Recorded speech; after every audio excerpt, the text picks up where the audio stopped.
Урматтуу Садыр Нуркожоевич, мына мен сизге касиеттүү ысык көлдүн жээгинен туруп алып кайрылуу кылып атам.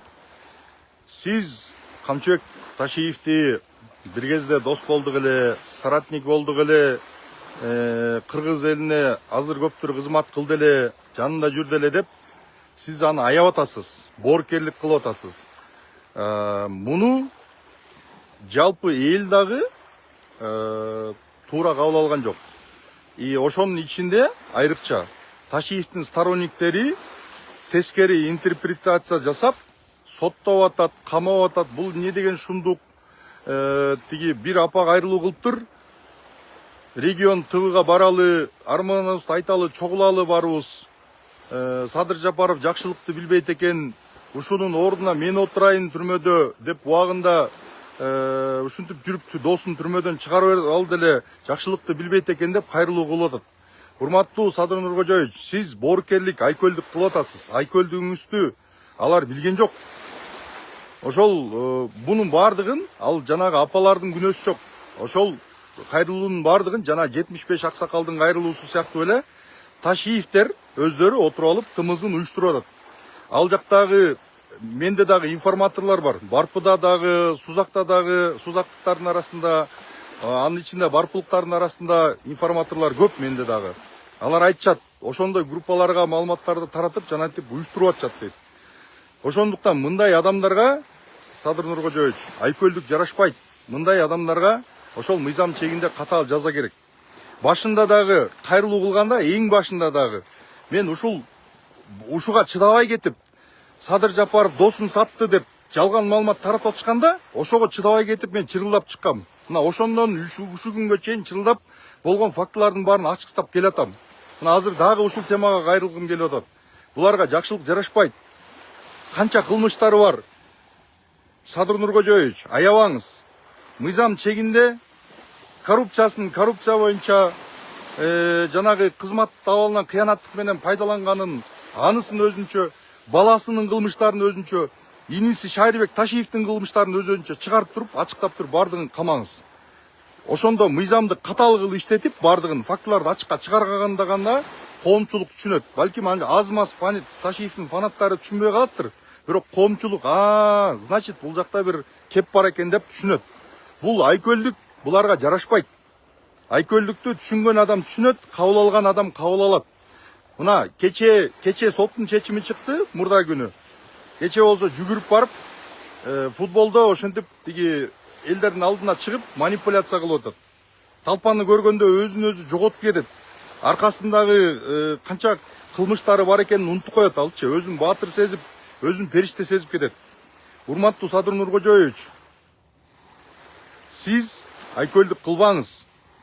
Мыйзамды катаал, кандай мыйзамда кандай жазылган болсо ошондой мыйзамды иштетип, мыйзам чегинде бул адамга чара көрүш керек.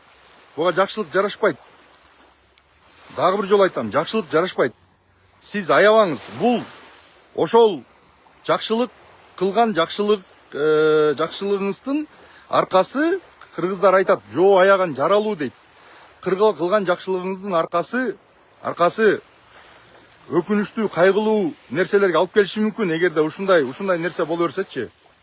Анткени анын сторонниктери жөн жатпайт. Отуруп алып, күжү болуп, мына арстандай болгон баатыр балабызды ушунча эмгек кылса дагы болбой, соттоп салды. Мамлекетти көтөрүп атты эле, антип койду, минтип койду, тигинтип койду деп тескери эметип атышат. Анын кызмат абалынан коррупция, кымбатчылык күчөп кетти, коррупция күчөп кетти деп сүйлөп атышат. Ошол коррупцияны, кымбатчылыкты дагы мына бир себептерин айтып коеюн. Ошол кымбатчылыкты алып келген бул инвестиционный климатты начарлаткан Ташиевдин кыймыл аракеттери. Мына ошол өзүбүздүн ички экспортерлорду, бизнесмендерди куугунтуктап, камап, соттоп, миллиондоп акчаларын тартып алып, бюджетке төктүрүм деп жарымын чөндөккө салып, ушунда отуруп канча биздин немелерди, өндүрүшчүлөрдү качырды чет өлкөгө. Ошонун кесепети тип атат. Анан кийин коррупцияны ошол Ташиевдин убагында көргөнбүз. Ташиевдин кылган коррупциясынын, кылмыштарын мына азыркыга чейин көрүп атабыз. Азыркыга чейин. Анан кийин бардығын тескери маалыматтарды таратып, коомду ушинтип удургутуп, тескери маалыматтарды таратып атышат. Алар алтын адам алып келсе дагы Кыргызстандагы кымбатчылыкты эч ким жое албайт. Анткени бүгүнкү күндө дүйнө жүзүндөгү жалпы абал катастрофалык деңгээлде. Экономиканын абалы жакшы эмес дүйнө жүзү боюнчачы. Эми ал өзүнчө сөз. Эми Садыр Жапаровду түрмөдөн чыгарды деген маселе боюнча. Садыр Жапаровдун түрмөдөн кандай чыкканын, кандай отурганын ошол кезде бардыгын саясатчылар бардыгы айтып беришкен.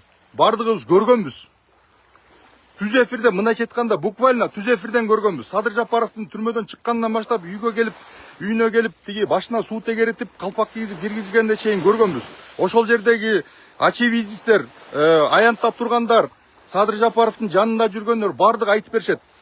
Барып туруп, тиги сокелер менен содалашып, бизге бир 2-3 эле мандат берип койгула, 5-6 мандат же 2-3 мандат жетет деп содалашып жүрүп, чуркап жүрүп. Муну Марат Тагайев кыйкырып чыккан площадьта.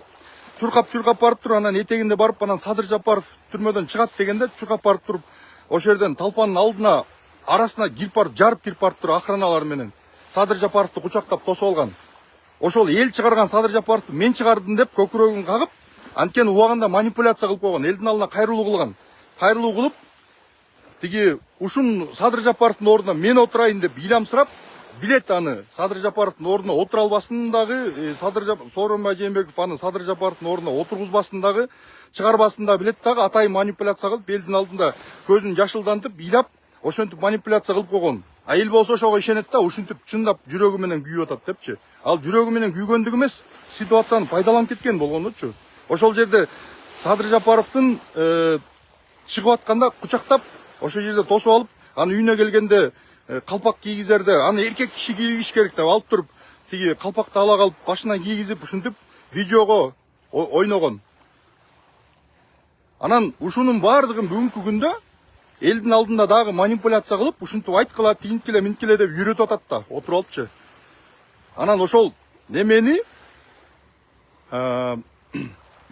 ошол жалган маалыматтардын бардыгын аркасында ушинтип досун сатып кетти, жакшылыкты билбейт экен, түрмөдөн чыгарды эле тиги бу деген маалымат бүгүнкү күндө мындайча айтканда факты катары карап атышат да мунучу. Ушуга факты катары ишенип алган адамдар, фанаттар көп. Ошон үчүн мыйзамды катаал иштетиш керек. Ташиевке аябы жок. Эгерде ушундай аяй бере турган болсо, мунун арты жакшы болбойт. Урматтуу Садыр Нуркожоевич. Катуу чара көрүш керек мындай адамдарга. Көңүл бурганыңыздар үчүн чоң рахмат.